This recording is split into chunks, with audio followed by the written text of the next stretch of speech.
Welcome dear rockers, कैसे हो आप सभी। तो आज हम लेकर आ गए आपके लिए 2025 की Telugu language web series Devika and Danny की स्टोरी। तो कहानी की शुरुआत में काना नाम का गुंडा अजय को बुरी तरह से पीट रहा होता है और कहता है कि तूने अपने जीजाजी दुर्गा भाई से गद्दारी कैसे कर दी। सच सच बताओ डैनी कहाँ छिपा हुआ है। पर वो कुछ कहता है नहीं और ये सुनने के बाद तो काना गुस्से में अजय को और पीटने लगता है। दूसरी ओर हम देविका नाम की एक खूबसूरत सी स्कूल टीचर के घर को एक खूबसूरत से गाँव में देखते हैं। और पता है दोस्तों, देविका के पिता रेलवे में काम करते हैं, उसका नाम है नंदन। वो आज बड़ा खुश है क्योंकि इसी महीने की 22 तारीख को देविका की सगाई होने जा रही है। इसीलिए वो खुशी के मारे सभी को कॉल करके इन्फॉर्म कर रहा होता है और वो अपनी दीदी को बताता है कि बाकी सब तो ठीक है, जगन बहुत ही अच्छा लड़का है, मगर उसने एक बेतुकी सी डिमांड कर दी शादी से पहले कि मुझे प्री वेडिंग शूट करना है। इस तरह नंदन का फोन कॉल का सिलसिला थामने का नाम ही नहीं लेता। तो वहीं किचन में देविका की माँ से कहती कि बेटा तुम्हें लड़का पसंद तो है ना, जगन दिखने में भी अच्छा है, कमाता भी अच्छा है। तो देविका भी अपनी माँ की हाँ में हाँ मिला देती है। फिर जब उसके पिता कहते हैं कि एंगेजमेंट के लिए 6 दिनों की छुट्टी लेना स्कूल से,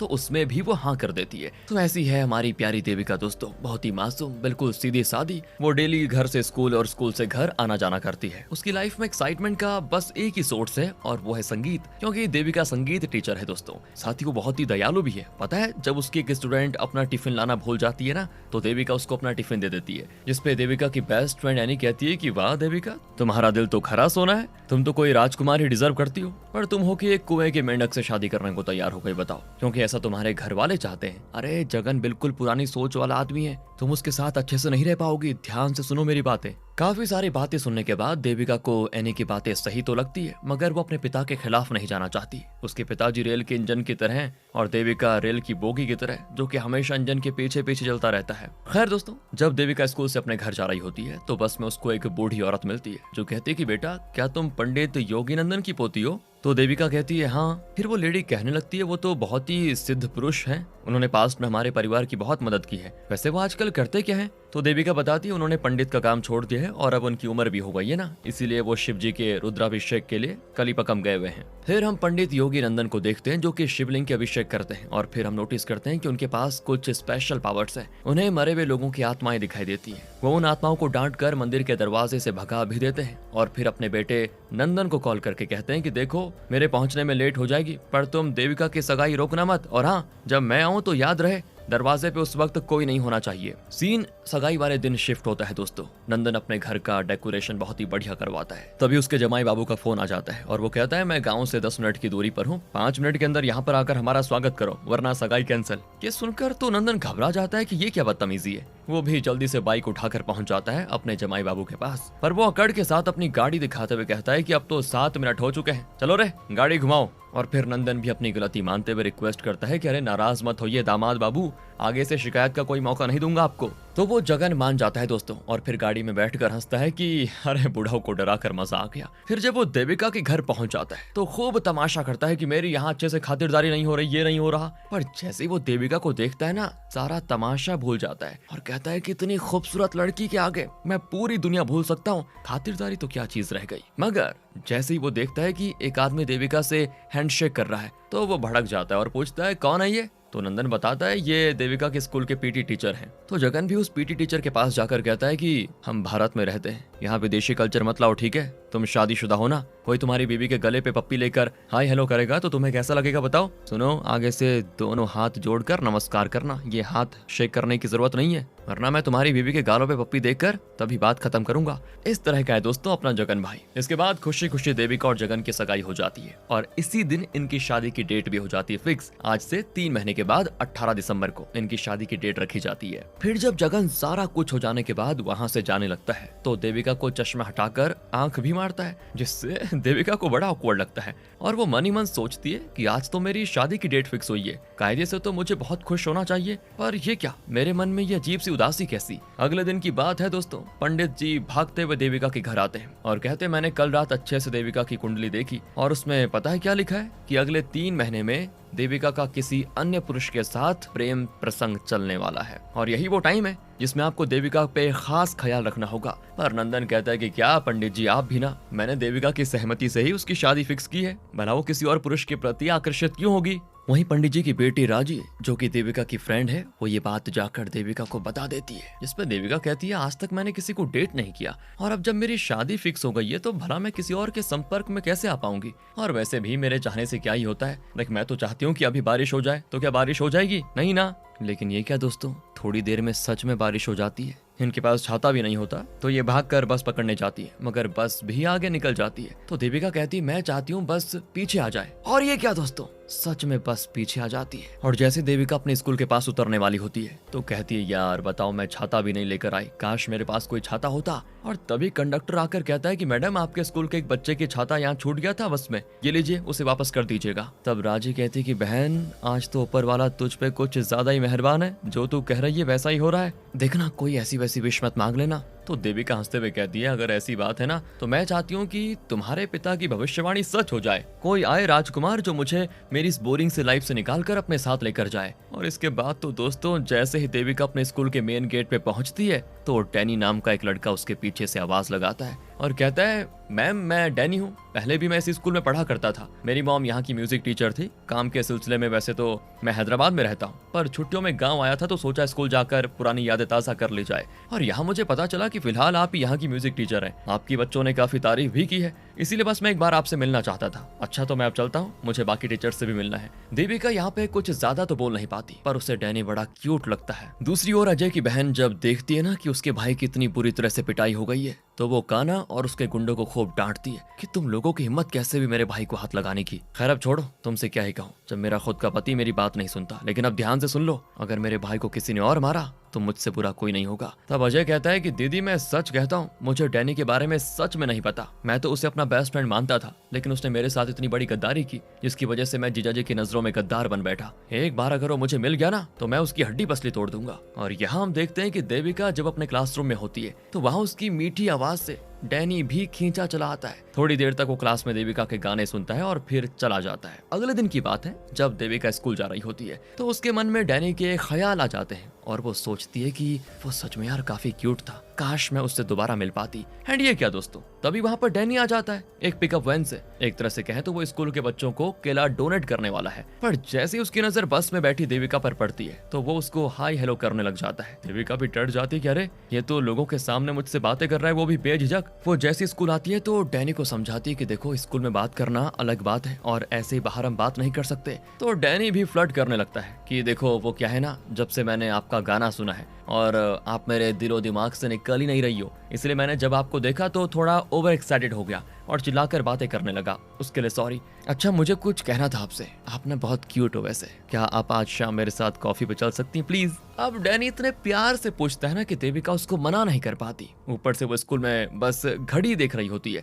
ताकि कब स्कूल की छुट्टी हो और कब वो डैनी से मिल पाए। हालांकि वो कॉफी पीने तो नहीं जाती मगर छिप छिप कर डैनी से मिलना उसका जारी रहता है। अब एक दिन की बात है दोस्तों, देविका डैनी के चक्कर में इतनी बावली हो जाती है ना कि उसे ये तक याद नहीं रहता कि आज उसकी स्कूल की छुट्टी है और वो निकल जाती है स्कूल के लिए। और बस फिर बस में उसको डैनी मिल जाता है। तो जब देविका को याद आता है ना कि अरे आज तो स्कूल की छुट्टी है, तो वो डैनी के साथ टाइम स्पेंड करने के लिए बस से उतर जाती है। दोनों थोड़ी दूर उतर कर बातें करते हैं। तभी देविका को सामने जगन आते हुए दिखाई देता है और उसकी हालत खराब, क्योंकि जगन से तो उसकी शादी होने वाली है। वो डैनी से कहती देखो देखो तुम कहीं छिप जाओ जल्दी। डैनी भी तालाब के पास जाकर झाड़ियों के पीछे छिप जाता है और जगन इस सुनसान सी पगडंडी पे देविका को देखकर पहले तो बहुत हैरान होता है और उसे शक हो जाता है कि जरूर देविका किसी लड़के के साथ यहाँ पर आई होगी। पर काफी देर यहाँ वहाँ देखने के बाद भी जब उसे कोई दिखाई नहीं देता तो वो उसका फोन चेक करता है, पर उसके पास तो कीपैड वाला फोन था और लास्ट डायल में भी उसके फ्रेंड्स का ही नंबर शो कर रहा था। जिसके बाद जगन देविका को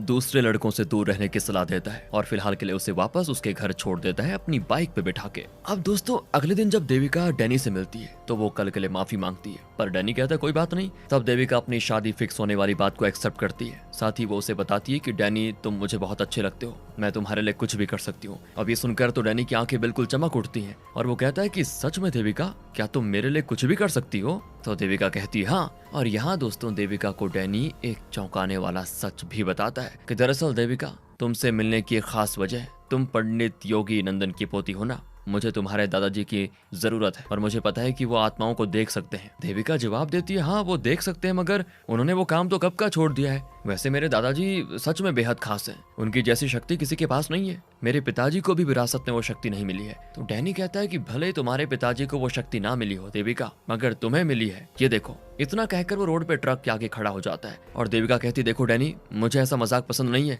फौरन हटो वहां से, चोट लग जाएगी तुम्हें। मगर डैनी तो टस से मस नहीं होता और ट्रक वहां से गुजर जाता है। और सच में दोस्तों, डैनी को एक खरोंच तक नहीं आती। जिसके बाद वो देविका से कहता है कि हाँ देविका, मैं एक आत्मा हूँ। तुम्हारी आंखों को कोई धोखा नहीं हुआ, बल्कि तुम्हारे पास आत्मा देखने की शक्ति है। पर ये सच्चाई जानकर देविका को एक गहरा सदमा लग जाता है और वो डैनी को धोखेबाज आत्मा समझने लगती है। वो डैनी से शिकायत करती है कि तुम एक आत्मा हो, ये पहले क्यों नहीं बताया, मैं तो तुम्हें दिल लगा बैठी थी। तो डैनी भी गिड़गिड़ाने लग जाता है कि प्लीज मेरी मदद करो, मेरी वजह से एक बूढ़ी औरत और कुछ बच्चे बेघर हो गए हैं। मैं मदद तो दरअसल तुम्हारे दादाजी से मांगना चाहता था, मगर उनके पास बहुत सारे आत्मा मदद के लिए आते हैं जिन्हें वो डांट कर भगा देते हैं। उन्होंने मुझे भी कितनी बार डांट कर भगाया है, इसीलिए अब तुम ही मेरी आखिरी सहारा हो। इसके बाद तो डैनी जैसे नहा धोकर देविका के पीछे पड़ जाता है और वो भी उसे इग्नोर करने की पूरी कोशिश करती है। पर डैनी हार नहीं मानता। वो हर जगह देविका का पीछा करता रहता है, हर टाइम हल्ला हल्ला करके देविका को डिस्ट्रैक्ट करता है, जिससे देविका अपनी क्लास में भी सही से फोकस नहीं कर पाती। और जब वो काफी परेशान हो जाती है ना, तो ये सारी बात वो राजी को बताती है। तब राजी कहती है कि डरने की कोई बात नहीं है,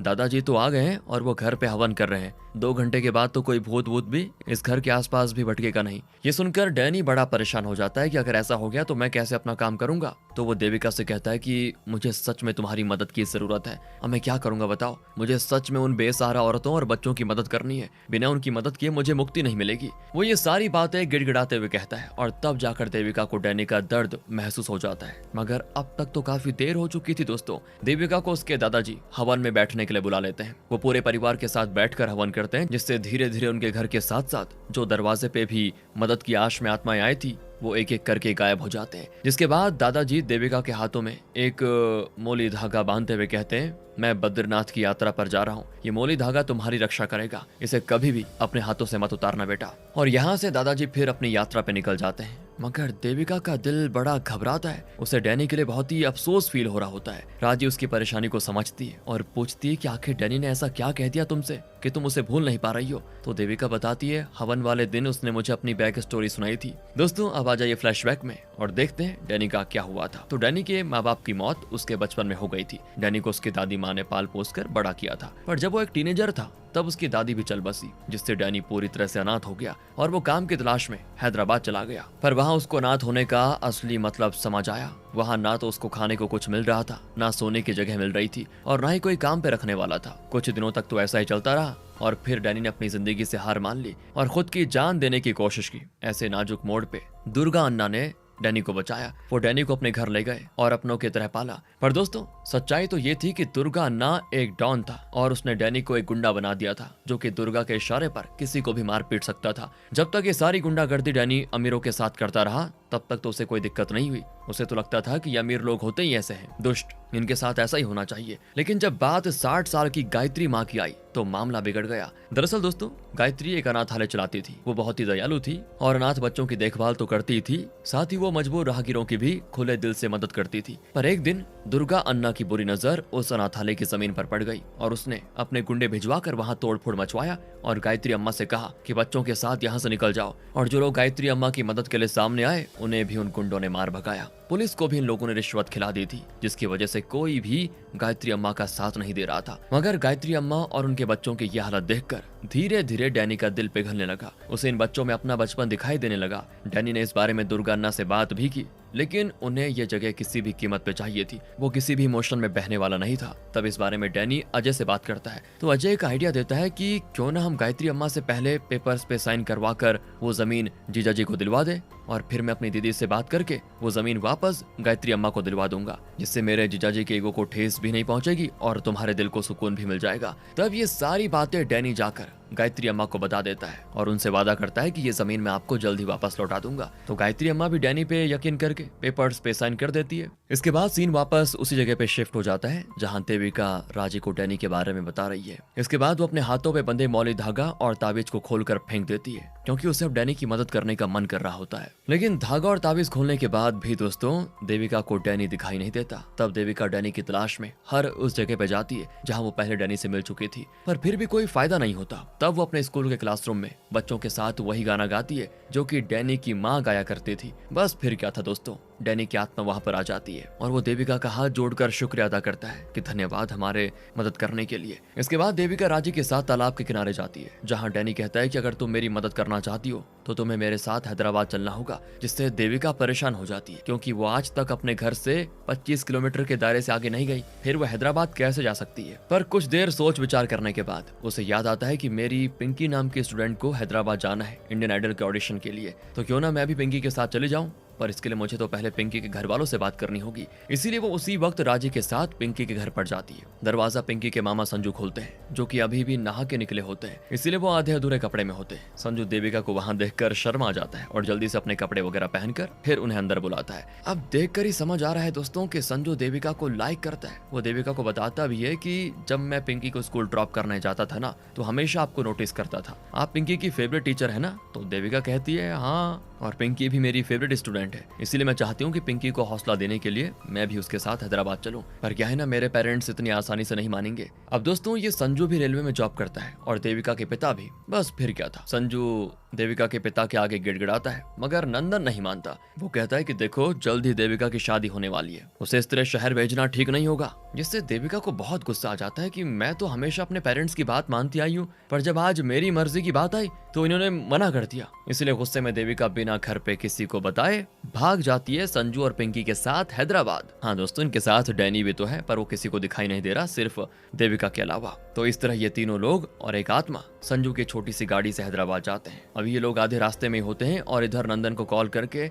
जगन कह देता है कि मैं आधे घंटे में आपके घर आ रहा हूँ, मुझे आज ही देविका के साथ प्री वेडिंग शूट करना है, इसलिए उसको कहो रेडी रहे। पर जब नंदन यही बात राजी से कहता है तो वो डरते हुए देविका के रूम में जाती है और वहां से देविका का लेटर लाकर नंदन को दे देती है, जिसमें देविका ने लिखा हुआ था कि मैं भाग नहीं रही हूँ, 4 दिन में वापस घर आ जाऊंगी। ये देखने के बाद नंदन बड़ा परेशान हो जाता है कि अब आधे घंटे में दामाद बाबू घर आने वाले हैं, मैं उन्हें क्या जवाब दूंगा। तभी देविका की माँ बेहोश होने की एक्टिंग करने लग जाती है ताकि सभी का ध्यान उस पे आ जाए और देविका को कोई वापस लाने के लिए ना जाए। आधे घंटे में जब देविका का होने वाला पति घर पे आता है ना, तो ना चाहते हुए भी नंदन को झूठ कहना पड़ जाता है कि आज तो शनिवार है और हर शनिवार को देविका गांव के बाहर वाले उस शनि मंदिर में पूजा करने जाती है। फिर वो अपनी बुआ के घर भी जाती है, इसीलिए अब तो वो 1-2 दिन के बाद ही वापस लौटेगी। जिससे जगन घर पे थोड़ा तमाशा करता है मगर फिर चला भी जाता है और राजी ये सारी बातें संजू के फोन पे कॉल करके देविका को सुना देती है। दरअसल दोस्तों राजी सिर्फ देविका की फ्रेंड नहीं है, बल्कि उसकी कजन सिस्टर भी है और देविका ने जाने से पहले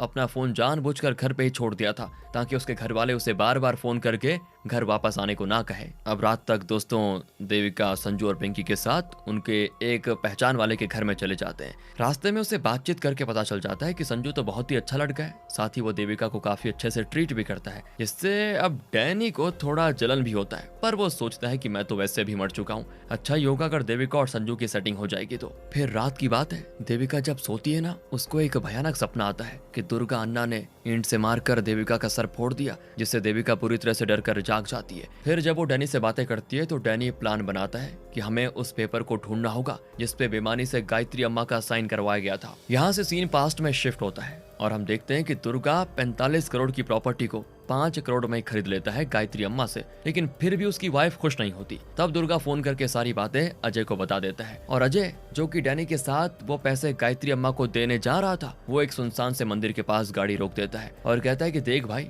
इस 5 करोड़ में से तुझे जितने पैसे चाहिए ले ले, मगर उस गायत्री अम्मा की मदद करने का इरादा अपने दिल से निकाल ले। लेकिन डैनी उसकी बातों में नहीं आता और तब इनके बीच लड़ाई शुरू हो जाती है। डैनी तो बातों से ही लड़ रहा था, मगर अजय वो तो चाकू निकाल कर डैनी के पेट में मार देता है। उसके बाद उसका सर पत्थर पे पटक पटक कर उसकी जान ले लेता है। मगर ये दोनों ही इस बात पे ध्यान नहीं देते कि ये मंदिर भोले बाबा का था और जहाँ पे बलि दी जाती थी वहीं पे डैनी की जान गई थी। खैर, इस तरह डैनी की आत्मा की इच्छा अधूरी रह गई थी अम्मा की मदद करने की, इसलिए उसकी आत्मा को शांति नहीं मिलती। ऊपर से अजय अपने बहन और जीजा से जाकर कह देता है पैसे तो वो डैनी लेकर भाग गया, पर असल में दोस्तों अजय ने वो पैसे खुद मार लिए होते हैं। अब हम प्रेजेंट में देखते हैं कि दिन में देविका पिंकी के ऑडिशन के लिए जाती है और रात में दुर्गा के फार्म हाउस पे, पर उसे नहीं पता कि इस वक्त दुर्गा के घर पे क्या चल रहा है। दरअसल दुर्गा की वाइफ के कहने पे गुंडों ने अजय को मारना पीटना तो छोड़ दिया था, ऊपर से अजय इस वक्त अपने एक खास आदमी के साथ मिलकर शराब पी रहा होता है। उसके सामने वो आदमी डैनी की तारीफ करता है कि वो 5 करोड़ तो लेकर लापता हो गया,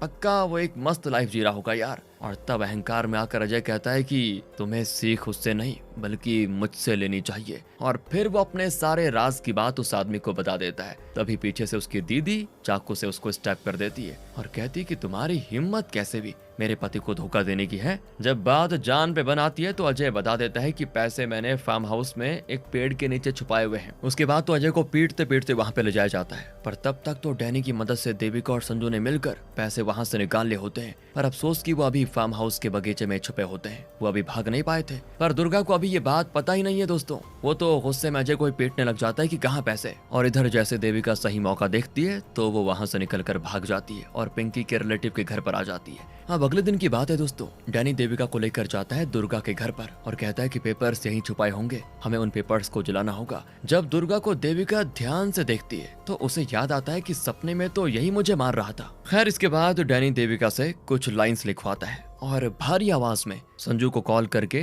दुर्गा की वाइफ को कहने को बोलता है कि कल रात पैसे मैंने ही चुराए थे और पेपर्स भी मैंने चुरा लिए हैं। तो कॉल करके दुर्गा की वाइफ को ये बातें बता दी जाती है। अब ये जानकर दुर्गा की वाइफ अपनी तिजोरी में जाकर पेपर्स चेक करती है, पर उसे नहीं पता था कि डैनी की आत्मा उसके पीछे तिजोरी वाले रूम में आ चुकी है और इस तरह उसने अच्छे से देख लिया है कि पेपर्स कहाँ पे रखे हुए हैं। फिर वो जाकर सारी बात देविका को बता देता है, जिसके बाद देविका को डैनी अपने साथ चोरी चुपके सबकी नजरों से बचाकर तिजोरी वाले रूम में लेकर जाता है। और वहाँ वो तिजोरी का लॉक तो देख ही चुका था। वो अब लॉक देविका को बता देता है, तिजोरी खुलवा लेता है। देविका के हाथों पेपर्स भी लग जाते हैं, पर तभी दुर्गा का एक आदमी वहाँ पे आ जाता है और वो तिजोरी खुली हुई देखकर शोर कर देता है कि दीदी तिजोरी तो खुली हुई है। फिर क्या था, दुर्गा की वाइफ घर में मौजूद गुंडों से कहती है कि पूरे घर की तलाशी लो और किसी भी हाल में उस चोर को ढूंढ निकालो। मगर देविका घर के बाहर तक आने में कामयाब हो जाती है, पर तभी वो अपने सामने दुर्गा को खड़ा पाती है और यहाँ देविका को अपना सपना याद आ जाता है। फिर जैसे सपने की तरह दुर्गा ईंट उठाकर देविका के सर पे मारने जाता है तो देविका झुककर बच जाती है और दूसरा ईंट उठाकर दुर्गा के सर पे ही दे मारती है। तभी पीछे से दुर्गा की वाइफ गन से उसे शूट करने वाली होती है, पर डैनी देविका को आगाह कर लेता है और जल्दी से पेपर्स लेकर भागने को कह देता है। लेकिन तभी देविका के पीछे कई सारे गुंडे पड़ जाते हैं, मगर वो डैनी और संजू की मदद से भागने में कामयाब भी हो जाती है। अब ये तीनों जाते हैं सीधा एक सरकारी अस्पताल,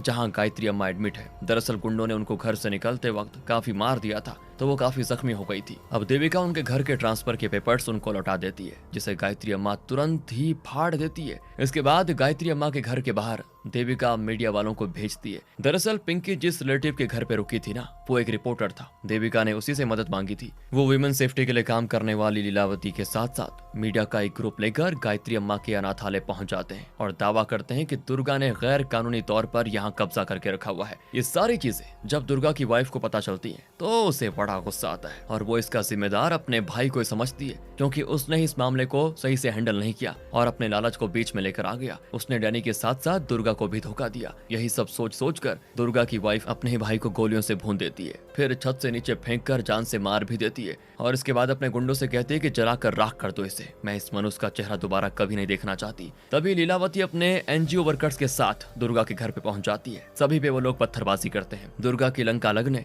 और अम्मा को उनके हक के पैसे मिलने के साथ साथ उनकी जमीन के मिलने के साथ साथ डैनी की आत्मा को शांति मिल जाती है। वो प्रॉपर बाय भी नहीं कह पाता देविका को, जिससे देविका थोड़ा इमोशनल हो जाती है। अब अगले दिन पिंकी का नेक्स्ट राउंड का ऑडिशन होता है। वो वही गाना गाती है जो कि डैनी की माँ गाया करती थी, जिससे देविका को लगता है कि डैनी वापस आ जाएगा। वो इधर ऑडिटोरियम से निकलकर बाहर आ जाती है। बाहर बहुत तेज हवाएं चल रही होती है। उससे डैनी के होने का एहसास तो होता है, मगर वो उसको दिखाई नहीं देता, जिससे देविका को रोना भी आ जाता है और वो मन ही मन सोचती है कि मुझे नहीं लगा था कि मेरी लाइफ में कभी कोई मैजिक होगा, पर हुआ। अक्सर जो इंसान अपने आप पे यकीन रखते हैं उनके साथ कोई ना कोई मैजिक जरूर होता है जो उनकी जिंदगी बदल कर रख देता है। तभी वहाँ जगन देविका के माँ बाप और राजी के साथ पहुंच जाता है और देविका से काफी बदतमीजी से बातें करता है। साथ ही वो देविका के पेरेंट्स से कहता है, आपने अपनी बेटी को यही परवरिश दी है क्या कि वो घर पे बिना बताए भागकर यहाँ इतनी दूर चली आए? शादी से पहले ये हरकत है तो शादी की बात क्या होगा? तो देविका कहती है, सही कह रहे हो जगन, मैं चाहूँ तो कुछ भी कर सकती हूँ। मुझे मेरी क्षमताओं का पता ही नहीं था, मगर अब मुझे अच्छे से पता चल चुका है कि मैं क्या क्या कर सकती हूँ और क्या नहीं। और हाँ, मुझे तुम्हें अपनी लाइफ का हिस्सा किसी भी हाल में नहीं बनाना। मम्मी पापा,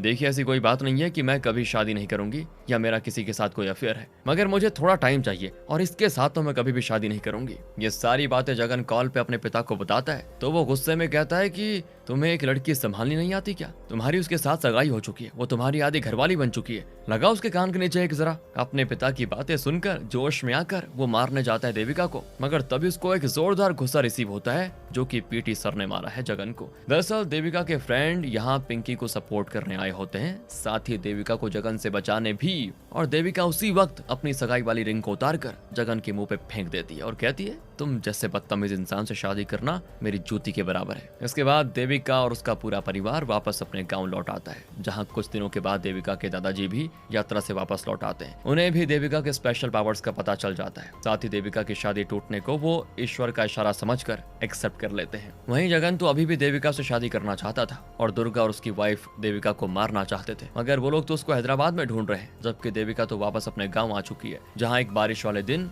डैनी के स्टाइल में संजू देविका को पीछे से आवाज लगाता है। वो उसे कॉफी पे चलने को कहता है, तो देविका पहले शर्माती है और इसी के साथ ये प्यारी सी मूवी होती है खत्म। बाकी अगर आपको स्टोरी अच्छी लगी हो, वीडियो अच्छी लगी हो, सीरीज अच्छी लगी हो तो लाइक करें, चैनल को सब्सक्राइब, ध्यान रखें अपना। Thanks for watching.